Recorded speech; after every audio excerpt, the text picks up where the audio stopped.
Friends, I just took a 3-year-old and a 5-year-old to a parking lot carnival, and they rode every ride they were tall enough to ride. It's a miracle I didn't vomit, because almost every parking lot carnival ride is just spinning as much as you can, even the ones for the 5-year-olds. So if I stop to drink some ginger ale or run off to the bathroom in the middle while telling you your story tonight, you'll know why. Because my stomach feels like so much BS. BS with S.A.C. There's no light. You'll just have to trust that's what it says. There it is. There's the logo. When last we left off,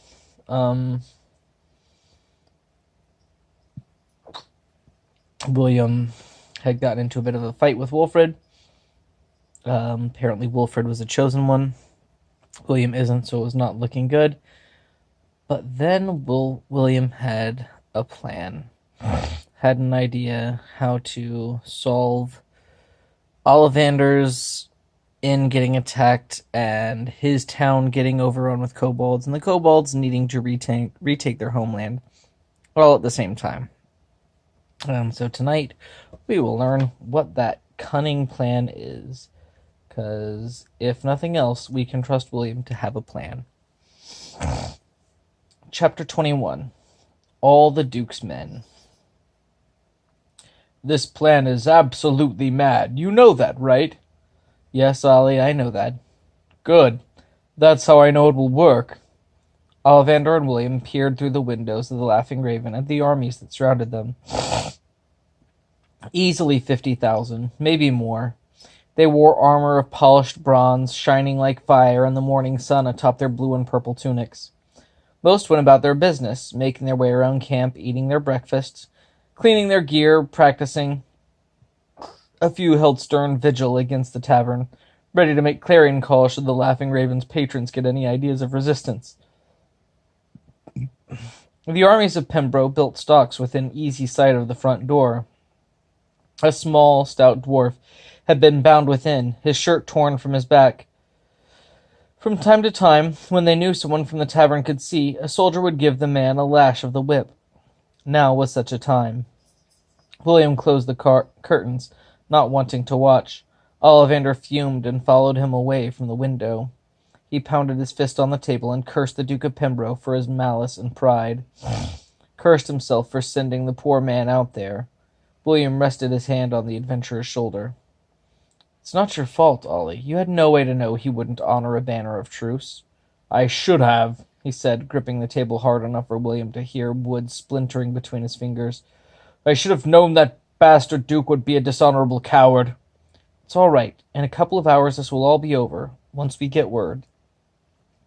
Olivander sat down at the bar and propped his head up with his hands, stretching his long face longer.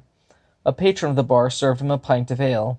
Sally had gone to the storeroom downstairs to ready herself for negotiations with Pembroke, and she had taken Harry with her, leaving the tavern's customers to keep things running in her stead. It will be fine. The ring of invisibility worked like a charm. They have the other twin bag in the woods right now. I was able to slip right past Pembroke's armies while Carlos distracted them. And look at the price he had to pay, Olivander said. That should be me taking that beating, not him. He knew the risks. William rose and glanced around the room at the 50 or so patrons who had been trapped within when the armies of Pembroke set up camp around the tavern. Besides, you've done so much for everyone here, for the whole world for that matter. Let us do what we can to help you for a change. Olivander relented and drank his beer and ate a sandwich and didn't realize he'd been given. He begrudgingly admitted that he was very hungry. The sandwich was very tasty, and it had been a very long while since he'd eaten. William helped serve the others, making sure everyone had a decent meal before whatever happened. In the next few hours, things would either go really well and the Duke would be defeated, or things would go poorly, and the handful of people in the Laughing Raven would have a bloody last stand, the likes of which would become legend, and the Duke of Pembroke and his men would be hunted to the ends of the earth. Either way, Pembroke lost, and that's what counted. Another of the bar's patrons, a plain-looking man named Hans, burst into the room from the stairwell leading to the second floor. His appearances were not deceiving. Whereas many of the Laughing Raven's regulars were passing adventurers, retired soldiers, or lesser chosen, several were simply locals who went where the company was good and the drinks were free. Hans Farmer was such a local. He had no martial experience. His familiarity with weaponry was limited to slaughtering livestock and cutting his food. He didn't even hunt. He was neither clever nor handsome. He was altogether unexceptional and pushing 40 besides. He knew he didn't belong in the preparations for war, but committed himself out of loyalty, and as a result was given the safest job William could come up with, communications. "Just got word from that Sarah of yours," said Hans, nervously clutching the magic mirror. "They've secured the objective and are in position to move in, just waiting to get everyone in place." "How long?" William asked. "Maybe an hour, she says. Maybe less. Maybe more. Says she'll call when they're ready." "Thanks, Hans. Grab something to eat and find some place defensible." Hans nodded, grabbed a plate of food, and scurried off down one of the halls, still holding the mirror. William strolled over to the bar and had a seat on a stool beside Olivander. He turned to face the rest of the tavern, leaning back on his elbows. "Ready for this, Ollie?" "Will be soon enough," he said between bites. "Let me finish my sandwich and throw on a little something special for the occasion." "Can do. I'll let everyone know to suit up." Olivander nodded and shoved more sandwich into his mouth, then rose to head downstairs, brushing the crumbs from his fingers as he went. William sighed and climbed atop the bar. He cleared his throat and held his sword over his head, eyes panning the room until he had everyone's attention. "As you are all aware, the right wait, is this William speaking? Yes, this is William. Sorry about that. "As you're all aware, the right dishonorable Duke of Pembroke has laid siege to our beloved tavern for some imagined slight against him. He came to Olivander seeking our beloved hero's assistance in obtaining the legendary sword of McFinn. In his wisdom, Olivander refused, knowing the sort of evil a man such as the Duke of Pembroke would commit with such a weapon. We see here the proof of his nefarious nature, proof of his villainy. Before you I stand holding the very blade, the very sword of McFinn that he wants so badly. Shall we give it to him?" Mixed cries rose from the tavern's collected assembly. Some shouted no, declaring that he should never touch the blade. Others shouted yes, he should be given the blade in the most painful of fashions imaginable, and where he could stick it once he had it. William shook his head. His fault. He'd been ambiguous.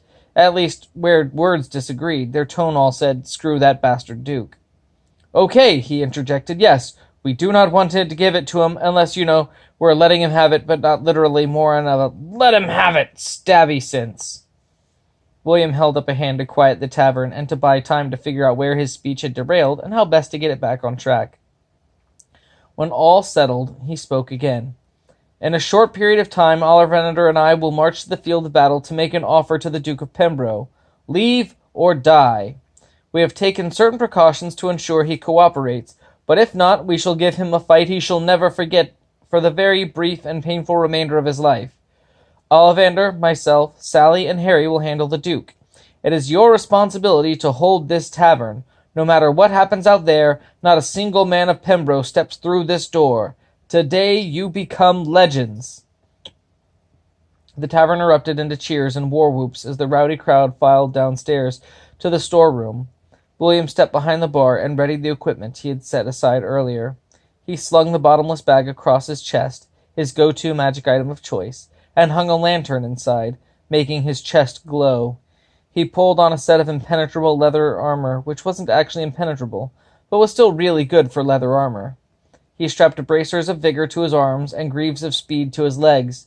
He kept his boots of silence. He removed his empty dagger sheath and took the sword of McFinn, with slight modifications to the tip of the blade, and placed it on his belt, which was not magic, but did an amazing job holding his pants up. He took up a pair of Earthmaster's gauntlets and dropped a couple of rings, one invisibility and one of booming voice, into the fingers.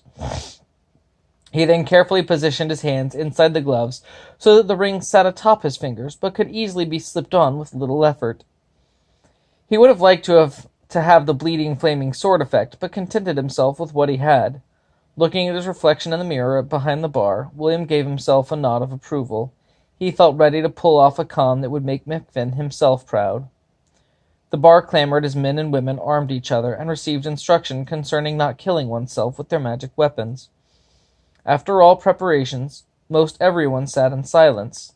Few spoke, no one joked, no one played cards, and only one gentleman in a very fine purple hat threw darts. Even he didn't have his heart in it, however. William and Olivander both glanced at each other. Neither said anything, but each knew what the other thought. Please don't let it come to this. Get a little of this.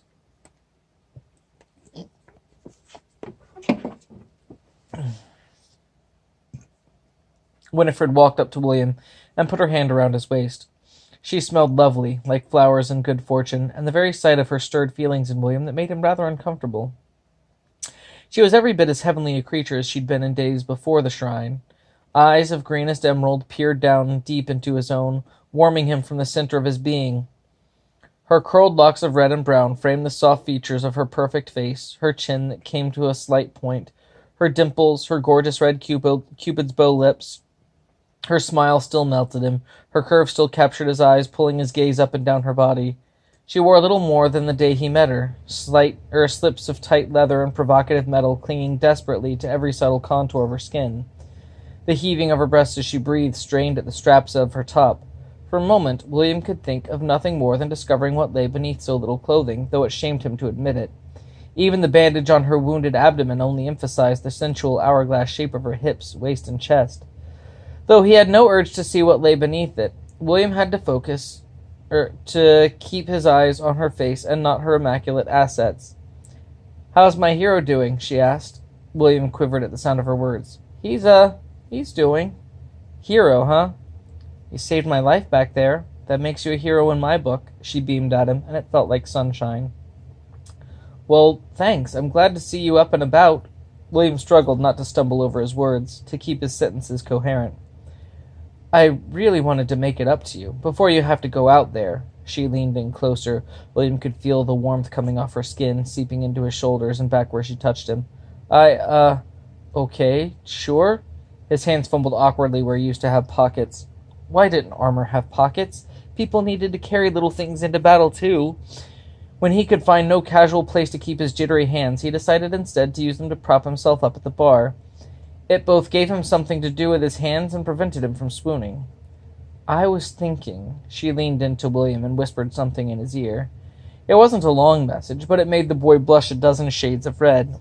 A series of nonsensical stammers dribbled from his mouth as he fought to regain his composure. "Well?" she asked. "Look," William said, his voice cracking awkwardly, "you're mind-blowing, to say the least, and I would love to accept I already have someone, and no, she's not as stunning as you, I don't imagine many in the world are, but she's what I want. She's everything I need, and I love her." Winifred's eyes sank a little, her chest deflated, shoulders slumped. From the looks of it, she'd never been turned down before, and being rejected by her savior made things no easier. Her eyes began to mist a little, and she turned to leave. William's outstretched hand caught her softly before she could go, turning her back to him. His eyes met hers, and he winced at the pain he saw there. "I don't need that," he said, giving her a warm smile. "But I could use a drink." "A drink?" she asked, looking up slightly. "Yeah," he chuckled. "You owe me. I save you, you buy me a drink. That was the deal, right?" "Yeah," she said, smiling back. "Yeah, that was the deal." She held 2 fingers up, and in short order 2 pints of warm, rich, nutty ale appeared before them. "Friends? For life, however long that turns out to be." They raised their glasses and clinked them together before pouring the amber beverage down their throats. Olivander gave the 4 bards in a corner a nod, and they tuned their instruments for a moment before beginning a melody, an old Ninth Realm drinking song. "When I was a sailor, I'd sail the stormy seas, work through wild weather and the loveliest ladies. At sea I'd dream of land, and on land I'd dream to sail, but more than all the rest I'd dream of tasty mugs of ale." They began sad and slow, more a funeral dirge than something celebratory. No one seemed interested. William gave the men behind the bar a nod, and they began to fill pint glasses, passing them around the tavern as they did. William and Olivander took swigs of their pints and joined the bards on the chorus. And I drink, drink, to all the days gone by, and I drink, drink, till every keg runs dry. When I drink, drink, until I cannot see. Please drink, drink, just one more for me. The tavern's patrons joined in, one here, a couple there, as the song continued, slowly spreading through the room, gaining momentum and volume. When I was a soldier, I fought my master's wars, bled for king and country on a dozen foreign shores. But when the fighting's over, and when the battle's through, I put away my sword and shield, and I pull out my brew, and I drink, drink, to all the days gone by, and I drink, drink, till every keg runs dry. When I drink, drink, until I cannot see. Please drink, drink, just one more for me. The whole of the bar joined in, pints raised, arms around each other, a last hurrah before war. And on the day I die, and I'm at heaven's gate, I'll tell the sentry stationed there that he'll just have to wait. I mean him naught but kindness, and I hope he doesn't mind, but I'm not going in until I've had another pint. And I drink, drink, to all the days gone by, and I drink, drink, till every keg runs dry. When I drink, drink, until I cannot see. Please drink, drink, just one more for me. The chorus echoed through the tavern and carried outside. Those at the windows could see the soldiers standing guard in the distance grow uncomfortable, looking nervously to each other for moral support. William smiled to Olivander. If they had to go, if things didn't play out as planned, this would make a hell of a last memory. Hans broke into the room, waving the mirror wildly at William. "They're ready, sir." William nodded to Olivander and took the mirror, tucking it in, reflective side facing his body. He looked over the gathered assembly, all eyes, all hopes resting on them. It was a heavy load. William hoped his shoulders would be strong enough to carry it. "Ready? Let's do this thing." The two men made their way through the crowd, which parted before them. William pulled the sword of McFinn and held it firmly in his hand. Olivander took up a halberd which had been placed beside the door. A white flag had been tied to the tip. Sally and Harry lined up behind them, each equipped to the teeth. Sally wore proper chainmail, with a blade of vicious decapitation slung about her shapely hips. On her fingers she wore a half-dozen fireball rings. Harry, who stood no bigger than a kobold, wore a set of wizard's robes that drug across the floor behind him, obviously meant for a body larger than his. At least his armor fit his body. It had been crafted for goblins, and thus suited the young boy's frame well. He, too, wore magic rings, and he carried a wand of lightning in each hand. They were as formidable backup as William could ask for. The doors opened, and the four stepped out onto the field of battle before them. As they made their way to the tavern's front door, Sally and Harry fell back and took positions perhaps 30 feet apart and 100 feet from the Raven. William and Olivander made their way across the remaining distance alone. And I think that's where we'll stop for tonight. Tomorrow we'll finish the chapter, and on Friday we'll finish the book. Until then, I'll let you speculate about what they're going to do to convince the Duke of Pembroke to leave without anybody dying. Or maybe that's their plan. We'll see. But until next time, have good dreams and good night.